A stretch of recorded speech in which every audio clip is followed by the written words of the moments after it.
नमस्कार, स्वागत आहे साधनाच किचनमध्ये. तुम्हा सर्वांना नवीन वर्षाच्या हार्दिक शुभेच्छा. भरभराटीचे आणि समृद्धीचे जावो त्यासाठी आज तुमच्यासाठी स्वीट डिश इथे मी घेतलेली आहे. 1 वाटी हरभऱ्याची डाळ निवडून मी भिजत घातले होते अर्धा तास आणि आता एका पातेल्यामध्ये मी हे ओतून घेते. याच पातेल्यामध्ये मी कुकरला ही डाळ शिजायला घालणार आहे. नवीन वर्षाची सुरुवात ही गोडव्याने झाली पाहिजे, नाही का? आता याच्यामध्ये ही डाळ भिजत घातली होती. आणखी थोडं पाणी मी याच्यामध्ये घालून घेते. महाराष्ट्रीयन पारंपरिक पदार्थ, नाही का, पुरणपोळी. आता त्याच्यामध्ये जे डाळीचं भांडं होतं त्याच्यामध्ये थोडी हळद घातली आहे. इथे आपल्याला तेलही थोडंसं ॲड करायचं आहे. कशासाठी करायचं आहे तर आपण जे पुरण तयार करणार आहोत पुरणपोळीसाठी ते आपल्याला मऊसर असलं पाहिजे की जेणेकरून पोळी कुठेच फुटणार नाही. 2 चमचे तेल मी याच्यामध्ये घालून घेतले. तर हे आपण कुकरमध्ये शिजवून घेणार आहे. साधारण 3 ते 4 शिट्ट्या जरी केल्या तरी सुद्धा इथे डाळ मऊसर शिजते. शिजल्यानंतर मी तुम्हाला ते दाखवतेच आहे, कारण इथे बघा डाळ आपण अर्धा तास आधी भिजत घातली होती. आता गॅस लावून घेऊया आणि एकीकडे मी काय केले, कुकर ठेवला आहे. दुसरीकडे परातीमध्ये आपल्याला याचे पीठ तयार करून घ्यायचे. तर गव्हाचं पीठ इथं आपण वापरणार आहोत. मैद्याचा अजिबात लवलेश इथे नाही. गावाकडे पण बघा की गव्हाचेच पीठ वापरतात. याच्यामध्ये आपण मीठ थोडंसं घालून घेतलंय.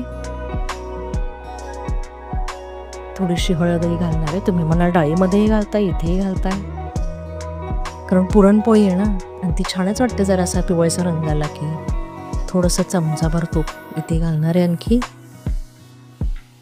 तेल आपण घालून घेतोय. थोडंसं एकजीव करून घेऊ सर्व. थोडंसं जे तेल आपण घातलं होतं तर ते आपण इथे पिठाला लावून घेऊयात. खुसखुशीत खरपूस अशा आपल्या पुरणपोळ्या यामुळे तयार होतात. एकदा का ते ॲड केलेलं तेल आपण हे केलं की थोडं थोडं पाणी आपण इथे घालून घेऊन पीठ तयार करणार आहे.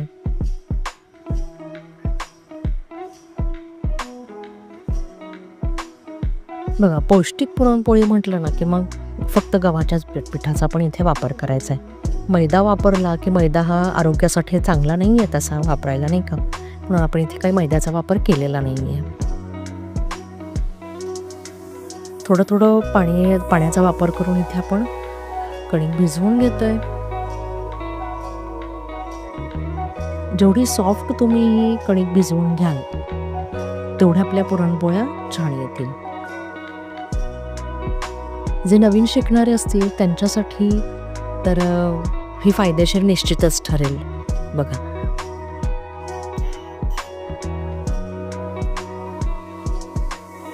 जेवढं सॉफ्ट तुम्हाला मळता येईल तेवढं पीठ आपण मळून घ्यायचं. आता हे बोटांनी जर तुम्ही असं करून घेतलं ना तर ते कणिक छान तयार होते.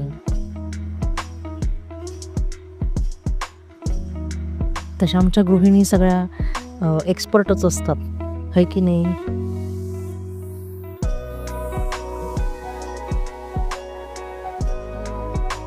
बऱ्यापैकी आता इथे माझी कणिक ही झालेली आहे तयार करून. बघा,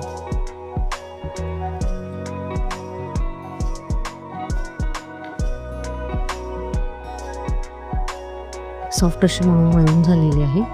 बघा, दिसते, घट्ट नाही, मध्यम पण आहे. त्यापेक्षा जरा असेल मऊ करून घेतली. आता हे आपलं तयार झालंय. थोडंसं मी काय करणार, याला जर असा तेलाचा हात लावून पुन्हा एकदा थोडंसं, कारण काय होतं नंतर ते पीठ जरा वरतीचं थोडंसं कडक वगैरे होतं, म्हणून जरा तेलाचा हात जर असेल मग काही प्रॉब्लेम येत नाही. आणि हे आपण नंतर बाजूला ठेवून देणार आहे. एकीकडे आपण कुकरमध्ये डाळ शिजायला घातली होती, ती झाली. आता हे पिठाचं आपण पिठही रेडी झालेलं आहे आपलं तयार करून. हे बाजूला ठेवून देऊ. पोळपाट मी घेतलेला आहे.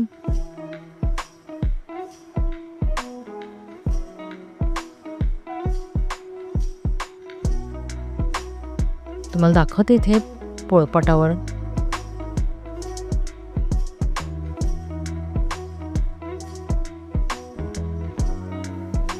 पीठ अजून सॉफ्ट करून घेते. जेवढं सॉफ्ट असेल ना तेवढंच चांगलं. तुम्ही म्हणाल इथे जरा बराच वेळ तुम्ही घेताय, तसं नाही का. नाही, काय आहे ना की हे बऱ्याच जणींना येतं, परंतु नवशिकी असेल तर त्यांच्याबद्दल काही ना, म्हणून जरासे एफर्ट्स घ्यायचे, बाकी काही नाही. आता डाळ आपली शिजून झालेली एका बाजूला, तर इथे मी काय करते की गूळ चिरून घ्यायचा. बघा, जे नवशिके असतील त्यांनी कशा प्रकारे गूळ चिरायचा हे बघा. तर चाकूच्या सहाय्याने मी गूळ चिरून घेते. आता प्रमाण मात्र तुम्हाला मी सांगते बघा. 1 वाटी मी हरभऱ्याची डाळ घेतली होती निवडून, त्यामुळे इथे आपल्याला गूळ घ्यायचा आहे 3/4 म्हणजे पाऊण वाटी, आणि याच्यामध्ये मी पाव वाटी साखर अशी ॲड करणार आहे. तर गूळ आणि साखरेमुळे काय होतं, पुरणपोळी ज्यावेळेस आपण खातो तर तिची चव ही अप्रतिम लागते. बघा, आता इथे अशा पद्धतीने मी गूळ चिरून घेतला आहे. 3/4 वाटी मी जे वापरली होती त्याप्रमाणे मी हा गूळ तेवढा घेतलेला आहे. 3 ते 4 हिरव्या विलायच्या घ्यायच्यात आणि थोडंसं जायफळ जास्त प्रमाणात वापरायचं नाही आहे. चवीला पुरणपोळ्या छान लागतात म्हणून फार काही घेतलं नाही, कारण मी इथे मुळातच डाळीचं प्रमाण हे कमी घेतलं. तर तुम्हाला दाखवते, हे सोलून घ्यायचे. त्यानंतर तुम्ही याची पूड करू शकता. चिमूटभर साखर जर घातली, अर्धा 1 चमचा साखर घालून जर मिक्सरमधून फिरवलं तरी चालतं. आता हे थोडंसं आहे त्याच्यामुळे काही मी मिक्सरमध्ये घालणार नाही आहे. छोट्या किसणीने आपण हे जायफळ मी घेतला होता छोटा तुकडा, अगदी छोटा तुकडा, तुम्ही बघितला आहे सुपारीसारखा सुपारीच्या खांडीवर, तेवढा आपण करून घेतला आहे. आणि हे एवढीच आपण जरा विलायची जी आहे तीसुद्धा बारीक करून घेणार आहे. नंतर आपण ते ॲड करणार. कुकरमधून बघा, आता इथे डाळ शिजलेली तुम्हाला दिसते. कितपत शिजली आहे हे मी तुम्हाला दाखवते, म्हणजे आपल्याला किती शिजलेली हवी आहे एक अंदाज येईल साधारण तुम्हाला. बघा, दाबली की ही सरळ अशी मऊ होती आहे. इतकी मऊ आपल्याला डाळ ही शिजवून घ्यायची. इथे 4 शिट्ट्यांमध्ये तयार झाली. एकीकडे मी काय केले, खाली बाऊल ठेवला आहे, त्याच्यावरती चाळणी, आणि आता ह्या खालच्या बाऊलमध्ये त्या डाळीचं जे पाणी आहे याला आपण कट म्हणतो, तर तो मी पूर्णपणे काढून घेते. म्हणजे आपल्याला डाळीमध्ये अजिबात पाणी ठेवायचं नाही आहे शिजलेल्या डाळीमध्ये, कारण आता इथे आपल्याला पुरण तयार करायचं आहे. संपूर्ण पाणी निथळून घेतलेलं आहे मी खालच्या बाऊलमध्ये.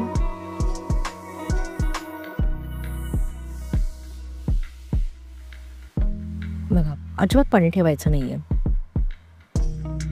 आता जे पाणी घेतलं होतं निथळून तुम्हाला दाखवते. या बाऊलमध्ये बघा, हे पूर्ण कट तयार आहे.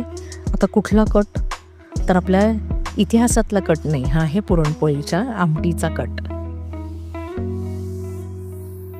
आता कढईमध्ये मी ही डाळ, शिजलेली डाळ घालून घेतली आहे. याच्यामध्ये आपल्याला पुरण तयार करण्यासाठी चिरून घेतलेला जो गूळ होता, पाऊण वाटी गूळ, तो याच्यामध्ये घालून घेते. जेवढा बारीक चिरून घ्याल ना, तर मग तो विरघळायला वेळ लागत नाही. आणि इथे आपल्याला घालायची आहे साखर.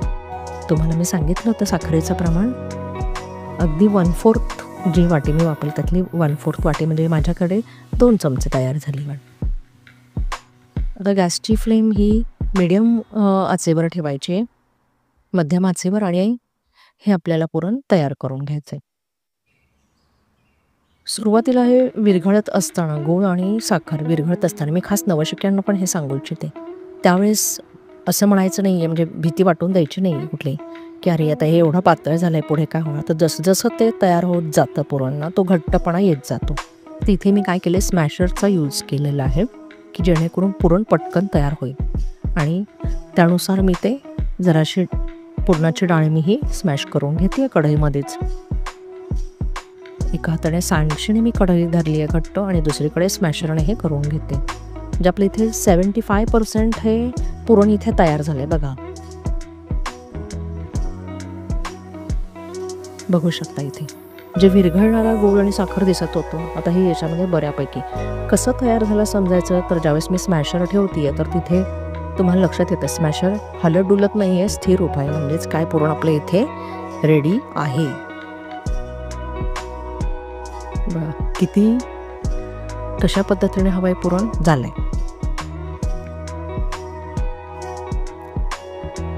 आता या पुरणामध्ये साधारण आपल्याला 5 ते 7 पुरणपोळ्या आपल्याला निश्चित करता येते. मी काय केलं, आणखी एक बाऊल ठेवला आहे, मोठा बाऊल, त्याच्यावरती मी चाळणी ठेवलं आहे. आपल्याला पुरण तयार करण्याची सुद्धा एक चाळणी मिळते. आता त्याच्यामध्ये मी थोडंसं पुरण हे घालून घेऊन मी तयार करून घेणार आहे आणि त्याच स्मॅशरने करते की जेणेकरून अजून सॉफ्ट होणार आहे. जेवढं सॉफ्ट आपल्याला करता येईल ना पुरणपोळी आपली फुटायचे चान्सेसच नाही. आणि त्याच्यामध्ये आपण गव्हाच्या पिठाचा वापर केला. सॉफ्ट असं पीठही आपलं रेडी झालेलं आहे. बघा आता तुम्हाला दाखवते मी माझं पुरण एकदा तयार झालं आणि पटकन होतं, काही वेळ लागत नाही. बघा बाउलमध्ये हे सगळं आपलं पुरण रेडी झालं. आता इथे पुरण रेडी झाल्यानंतर जायफळ पूड आणि विलायची पूड हे आपण त्याच्यामध्ये सगळीकडून पसरून घेणार आहे आणि थोडंसं मिक्स करणार आहे. तर आधीच हे घातलं की काय होतं की ते ज्यावेळेस आपण तयार करतो तर ते थोडंसं वाफेमुळे त्याची ती कुठेतरी तो फ्लेवर निघून जातो. तर संपूर्ण याच्यामध्ये ते पावडर आपण एकजीव करून घेतली. पोळपाटावर बघा थोडासा कणिक मळून घेतलं होतं, त्याचा गोळा घेतला. तर ही त्याची मी वाटी तयार करते. कशा पद्धतीने वाटी करायची, तर दोन्ही अंगठे आतल्या बाजूने ठेवायचे आणि थोडंसं पिठाचा हात लावून घेऊन ते बाहेरून वळायचे. थोडासा खोलगट करून घ्यायचं. ही झाली वाटी तयार. थोडंसं पीठ तळायला लावून घेऊया आणि आता आपण पुरणाचा गोळा याच्यामध्ये भरणार आहे. आता जे नवीन शिकणार असतील त्यांनी थोडंसं कमी प्रमाणात भरा. मला सवय आहे त्यामुळे मी इथे जरा जास्त पुरण घेतलेलं आणि ते पुरण आतमध्ये ढकलायचं आणि खालच्या हाताने ती वाटी वर उचलायचा प्रयत्न करायचा. या पद्धतीने आपण करून घेतलंय. जास्तीचं पीठ वरती जर आलं एक तर तुम्ही त्याच्यावर प्रेस करून ठेवू शकता किंवा तुम्हाला वाटलं तर तुम्ही काढू शकता. थोडंसं हाताने दाबून हे सगळ्या बाजूने करून घ्यायचंय. पीठ आपण इथे थोडंसंच वापरलं होतं. बघा आता दोन्ही बाजूने थोडंसं मी इथं पीठ वापरलंय. तुम्हाला वाटलं तुम्ही लाटताना तांदळाच्या पिठी पण वापरू शकता. हलक्या हाताने लाटून घ्यायचं आहे. पोळी कुठेही फुटत नाही आणि आपलं पुरणही पसरत जाते. तर पुरणपोळ्यांचे हे भरपूर प्रकार आहेत. त्यातला हा एक प्रकार मी आज तुम्हाला इथे दाखवला आहे आणि आपले पुढचे जे नंतरचे जे व्हिडिओ असतील त्याच्यामध्ये आपण अजून काही दाखवणारच आहोत पुरणपोळींचे वेगळे प्रकार. नवीन वर्षाच्या स्वागतासाठी म्हणून ही पुरणपोळी तुमच्यासाठी आवडीने करीत आहे. तवा तापलेला आहे आपला. थोडंसं तेल घालून घेऊन आपण पुरणपोळी लाटलेली त्याच्यावर टाकून दिली. इथे गॅस मी मध्यम आचेवरच ठेवला आहे कारण ऑलरेडी तवा हा तापलेलाच होता. मध्यम आचेवर हे करून घ्यायचं आहे आपल्याला तवा. आता एका बाजून जर असे खालून भाजल्यासारखे झाले की आपण हे उलटवून घ्यायची. तुम्ही इथे पुरणपोळीला तुपाचा किंवा तेलाचा तुमच्या आवडीनुसार तुम्ही त्याच्यावरती धारा टाकू शकता.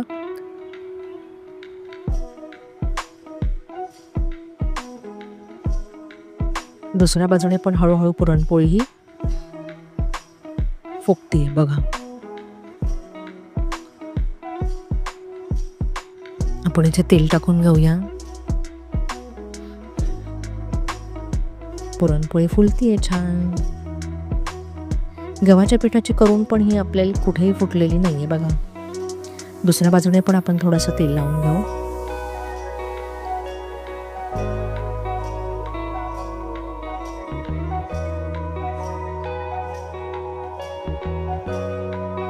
व्रतवैकल्य असू द्या किंवा आपले काही सण असू द्यात खास, तर महाराष्ट्रीयन पारंपरिक पदार्थ म्हणून पुरणपोळी आपण आवर्जून बनवतो घरी, नाही का सगळे.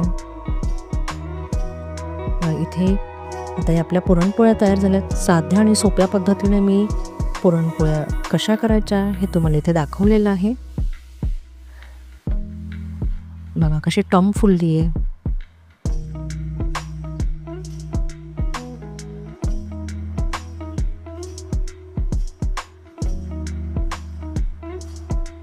छान खरपूस लुसलुशीत अशा आपल्या पुरणपोळ्या इथे तयार झालेल्या आहेत.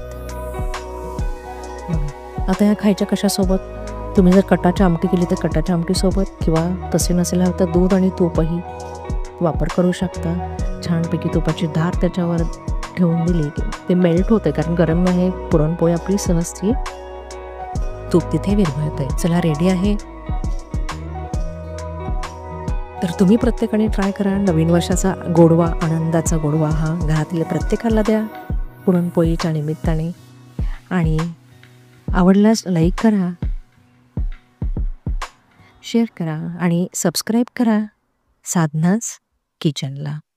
पुन्हा एकदा नवीन वर्षाच्या तुम्हा सर्वांना मनापासून हार्दिक शुभेच्छा. आणि असाच आपले नवनवीन पदार्थ मी तुमच्यासाठी घेऊन येईल. तुम्ही निश्चित व्हिडिओ बघा आणि कमेंट करा. धन्यवाद.